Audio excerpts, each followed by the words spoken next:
Welcome to Merschman Seeds Cup of Joe. On this episode, we kick off Season 7 in the field. We address things we're seeing such as sudden death syndrome and other diseases and the symptoms to look for. Hear about our starting line and starting line plus with Saltro and Trunemco seed treatment options to help protect your yield potential. We talk about our Merschman PowerCore Enlist corn and Merschman wheat lineup and how they're handling various conditions. And be on the lookout for our 2025 product guide coming in the mail in the next few weeks. Hi, this is Joe Merschman. Welcome to Merschman Seeds Cup of Joe in the field.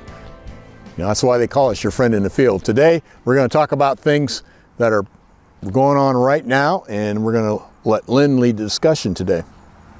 So today we just wanted to address some things that we're seeing out in the field, particularly on the bean side. So you went north of town here and starting to see sudden death show up in some of the early varieties. And I guess, Dylan, just give us a little bit of overview on kind of what you're seeing from the field and some of the symptomology for maybe some folks that aren't quite as familiar with sudden death. Yeah, so we're kind of seeing it right now on the end rows, and it's starting to kind of work towards the middle of the field right now.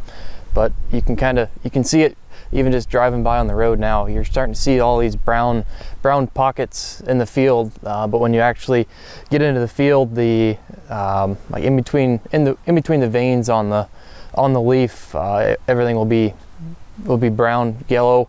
So that's kind of your first sign, and they'll start to really shrivel up, and then it'll just start to spread from there. So it's definitely a very serious issue that we're going to see, I think, this year, because everything was our early varieties and how early stuff was planted.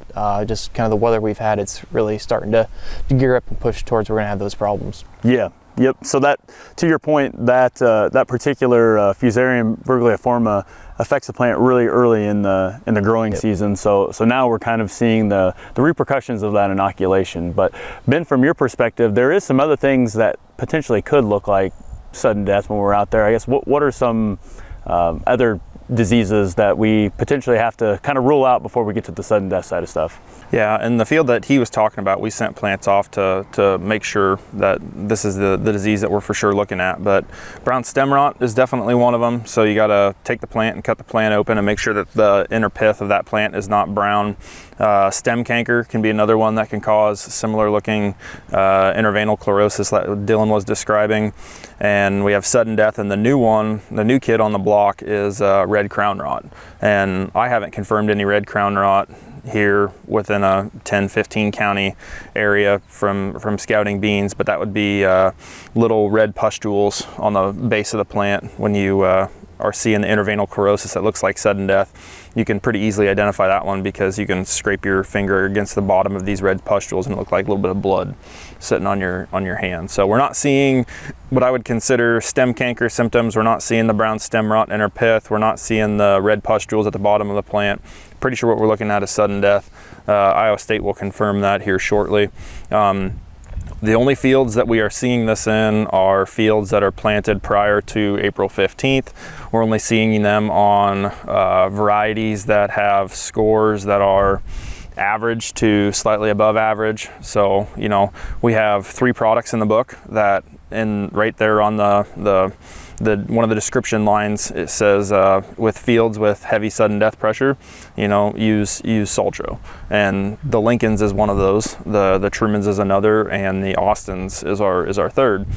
And we haven't seen a really bad sudden death here in quite a little while. And you know, even though some of these beans have Saltro and Trunemco applied to them, unfortunately it's not the silver bullet that is a cure-all, fix-all for every individual situation. So it's going to affect the earliest beans first, because that is just how sudden death works. You know, the beans take a huge amount of moisture up when it comes to the R5, R6 time frame, when they're actually starting to fill the beans that are in the pods there. And when they take that moisture up, they are also pulling the toxin. Yeah, they're pulling the toxin up through the pith and defoliating those leaves. So I think the big killer that is really exacerbating this season compared to other seasons that we've had is the late July rains that we had.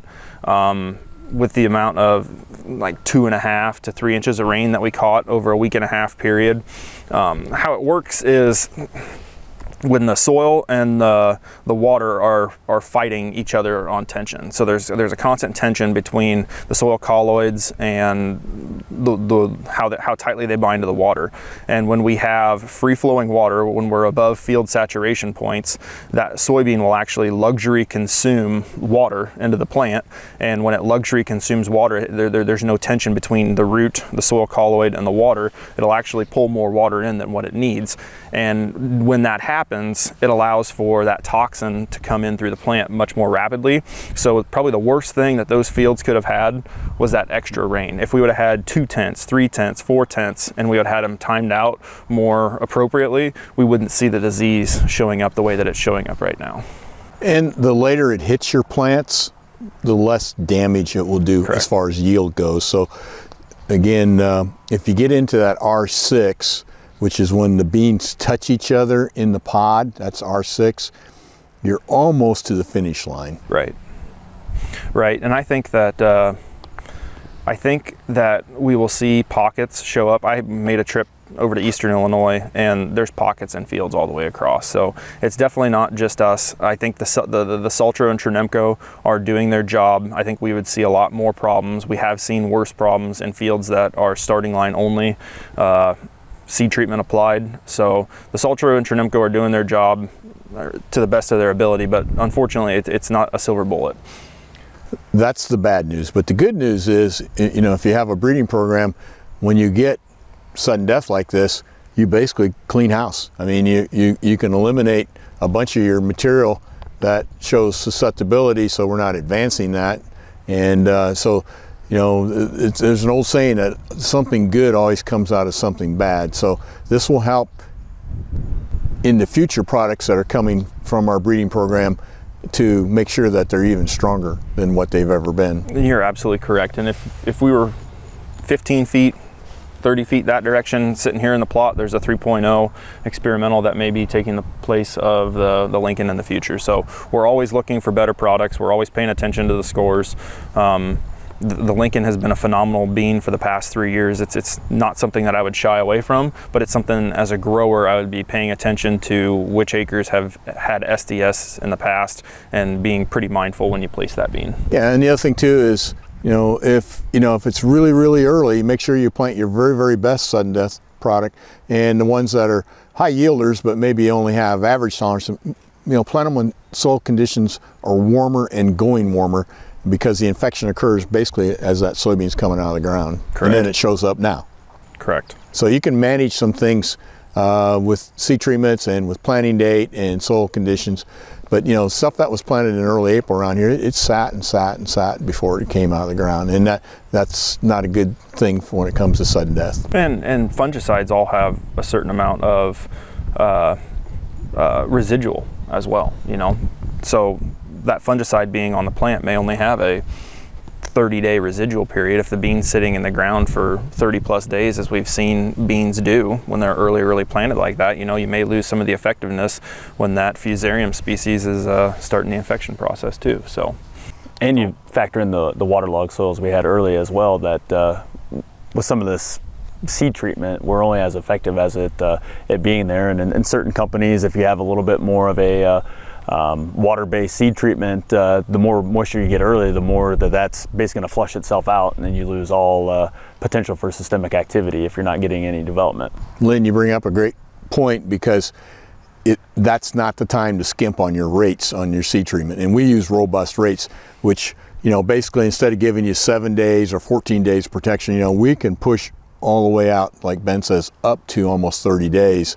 With robust rates. It's no different than when you go out with herbicides and you use a less than ideal rate. You're not going to kill the big problems, the big weeds. So that's one of the things.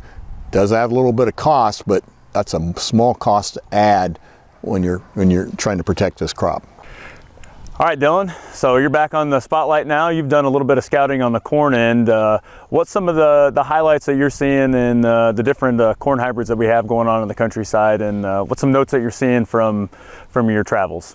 Yeah, so I've been out in quite a few fields this past week. It's been nice, cool weather, nice to walk through fields in. But yeah, so now that we're starting to really have grain fill now in corn, you can really start to see some differences between hybrids and how they fill out that cob.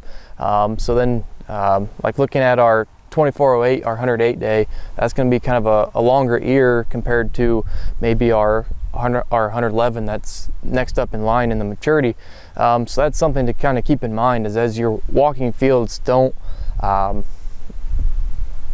freak out if you think that, like our 111 day, for example, if it's a little bit shorter ear compared to our 108 or 13, because the 111 is going to get its yield from its test weight and deep kernel set compared to our 108 or 113 day product, because those two products, they throw a long ear, a lot of kernels, a little bit, doesn't have that kernel depth, but it's going to throw a lot more kernels there. That's how you're going to get your yield. So as you're moving along through these fields, keep that in mind, that they throw different kernels, different kind of test weights, ear sizes, ear cob.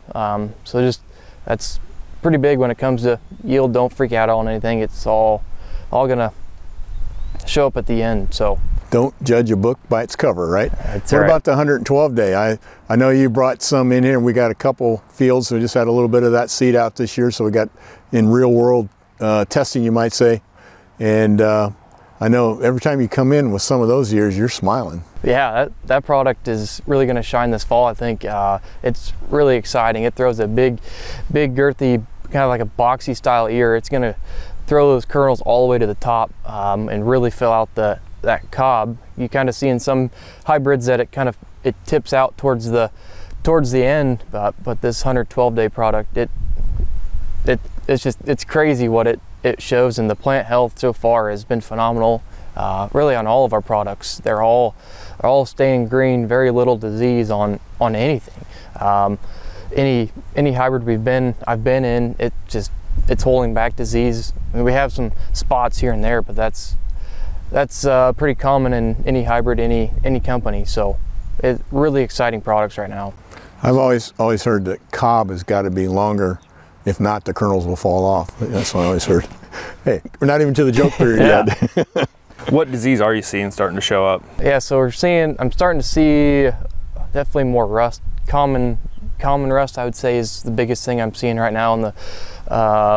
It's still above like the ear leaf, and it's towards the top of the canopy, so that's a plus. But really, it's been really mild so far. Kind of the wet spring and everything we had, I thought maybe we would see a lot more disease and heavier pressure, but these products are really holding it back. Ben, we were talking the other day about, where the hurricane path was and all the rain they got, and it blew up the aphids. And you were telling me that the aphids attack the plants that are behind. Mm-hmm. Explain that. Now, Champaign County, I know you've been out there, and the aphids are really nasty on certain hybrids and whatnot, but tell us a little bit about that. Yeah, so basically aphids will be attracted to the most sugar content per plant. And what they're seeing is that certain varieties have more sugar. They're just sweeter to the taste, and they're hammering those pretty hard. But when you're in a variety that's not as susceptible to that, and you have a little bit of delayed emergence going on, the aphids are really hammering the delayed plant that would have came up a day or 2 or 3 days later, because that plant has more sugar because it's living in the same environment as its neighbors to the left and right, but it's got a smaller ear potential because it came up later. It's slightly more shaded. It doesn't have quite the same yield potential as its neighbors to the left and right. So to add insult to injury, those are the plants that the aphids are hammering hardest right now. So not only do you have a delayed ear that you're dealing with, now you're dealing with less ear fill. That plant really shuts down when it gets what's corn leaf aphids. So literally you can have a plant that is full of aphids, and then one right next to it that virtually has no injury or no aphids on it. Correct. On a variety that is less susceptible than the super sweet ones that are out there. So it's a problem. I'm glad that that's a problem we're not contending with here, a little bit further west, but there's fields that have absolutely been hammered over there in eastern Illinois, and I feel bad for those guys because it's like you couldn't get helicopters and airplanes out fast enough with insecticide. Yeah, and talking with a dealer over there who's been in hot and heavy into that, he just said it smells like a Sunday morning at college, the fields just smell like a yeast.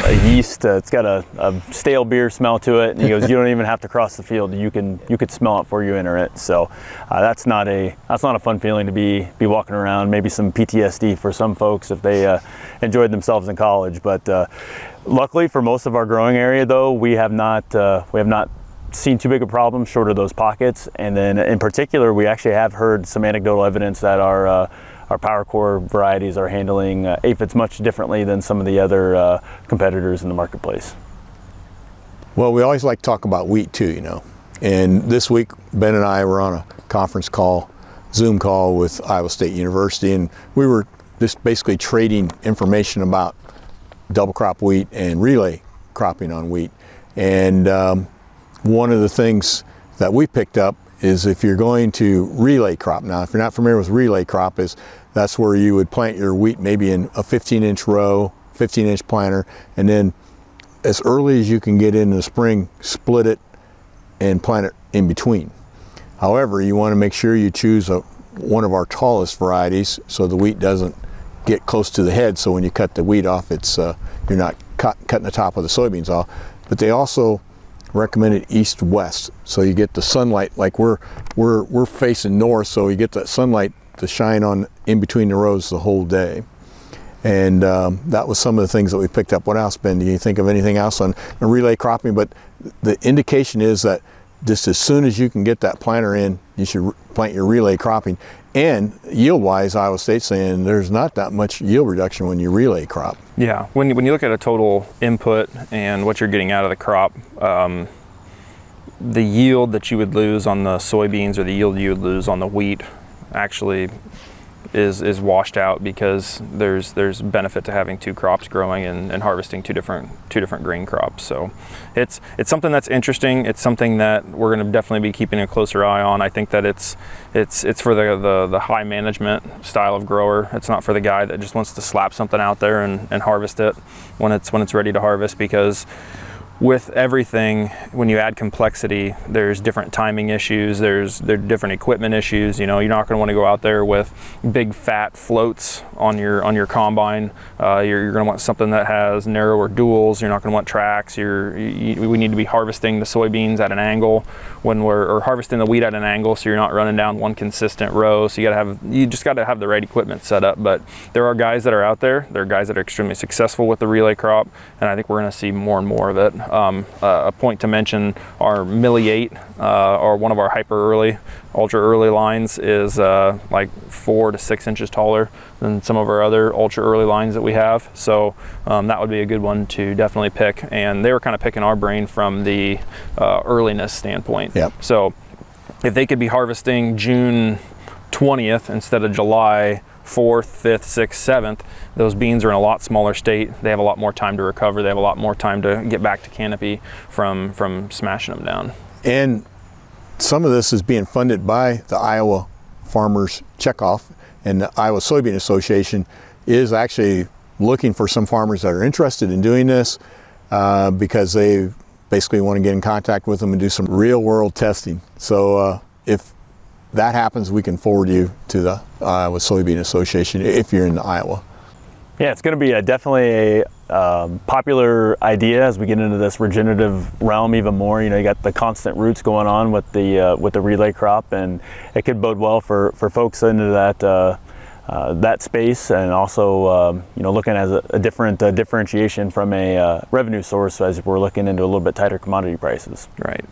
Rains, years like this where we get nice rain in timely fashion, it works absolutely phenomenal. I've had growers that have tried it over the past 2 years. When we have super dry June, super dry July, the beans don't take off near as quickly. It's definitely more of a challenging year, but I think we're going to see some really positive things coming out of the relay for the growers that kept with it and are doing it again this year. So Iowa State, thanks to the Iowa Soybean Association, is doing research on that, and they'll continue to do that and start reporting it, and hopefully get some good tips for farmers so when they do it right the first time, right? It's absolutely correct. Absolutely correct. Well, last thing I want to hit here is we are going to have our annual mailer mail off here coming up next week. So we have 42,500 of these that will be going out into the countryside, into all the sales territory. So anybody that farms over 200 acres, you'll be receiving your 200 acres of soybeans. You'll be receiving your product guide in the mail. Be sure to check that out, and if you have any interest in Merschman seeds or ready to place an order, get in contact with your local dealer or area sales manager, or if you don't have one in your area, please just give us a call in the office and we'll get you hooked up with someone. And we look forward to everyone getting this out. I say it every year, it's a broken record, but we just keep getting better and better. It's the best product guide that we have. Top to bottom from a product standpoint, and you know, as always, Alex does a great job of getting these put together and making them visually appealing as well. Yeah, it's corn, soybeans, wheat, and alfalfa. So if any interest in those areas, you can jump right in right now, and that'll help you make your selections. Well, that brings us to the corny jokes. We're in front of soybeans, but we can still tell corny jokes, I think, right? What's the lowest rank in the popcorn army? What's the lowest rank in the popcorn army? Colonel. Colonel, okay? There's a corny joke. That is truly a corny joke. Okay, ask you guys a question, a little biology question here. What's the most reliable part of the human body? What's the most reliable part of the human body? Now I know where you're going with this. Anyhow, it's your fingers.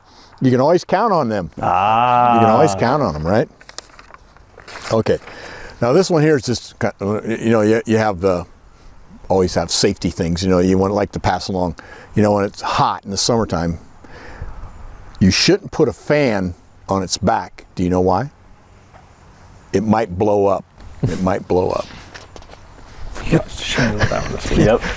All right, one last one. And you know, we debated whether, I got such a library of these corny jokes once in a while I think, oh, did I tell that one? You know, after 6 years of doing these things, you know, we don't want to repeat. But anyhow, my bar jokes are still my go-to jokes, okay? A man is sitting at the bar staring at his drink when a large, intimidating biker, it is Sturgis week, you know, steps up to him, grabs the drink, and gulps it down in one swig. What you gonna do about it? He asks the man menacingly. The man bursts into tears. This is the worst day of my life, he wails. I'm a complete failure. I was late for a meeting and my boss fired me this morning. When I went to drive home, my car had been stolen and I don't have any insurance. Then I left my wallet in the cab that I took to get home and I don't have it. At home, I found my wife with another man. Then my dog bit me. So I came to this bar to work up the courage to end it all. And now you've stolen my drink with my only dose of cyanamide I had. It's a bad day. That's a bad day. So if you have a bad day, just think about this guy, okay? Anyhow, thanks for watching today. We sincerely appreciate your business. We hope your family is healthy and safe. We'll see you next week.